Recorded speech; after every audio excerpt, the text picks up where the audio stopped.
Chief आज लंचमध्ये chicken 65 बनवत आहेत. त्यासाठी चीफ चिकनला मॅरिनेट करून ठेवत आहेत आणि त्या बीफ पण कट करून ठेवलेला आहे. याच्यापासून लांब राहिलेलंच बरं.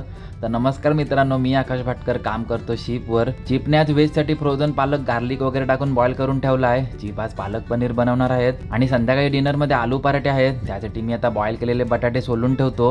आणि आता गॅलीमध्ये आमचे पंपी शेट आलेत. आमचा गॅलीचा नळ जरा खराब झालाय, त्यातून पाणी एकदम स्लो येतंय आणि लिकेज पण होतंय. तर पंपी शेट आता त्याला ठीक करतील. शिपवरती जेवढे पण पाण्याचे पंप असतात आणि जेवढे पण पाण्याचे नळ असतात त्याचं मेंटेनन्सचं काम पंपीच करतात. ते आधी सर्व कामाचा आढावा घेत आहेत. तर आम्ही हा नवीन नळ बसवणार आहोत. शिपवरती काय पण बिघडलं तरी रिपेअर करत बसत नाही, डायरेक्ट नवीनच बसवतात. तर पंपी शेट एकदम जमिनीवर लोळून वगैरे जीवन लावून एकदम काम करतायत आणि मागासपासून एकच म्हणतायत, आप भी ठीक करके देता हूँ. पण अजून काय ठीक होत नाही आहे. तोपर्यंत मी माझं राहिलेलं काम पूर्ण करून घेतो.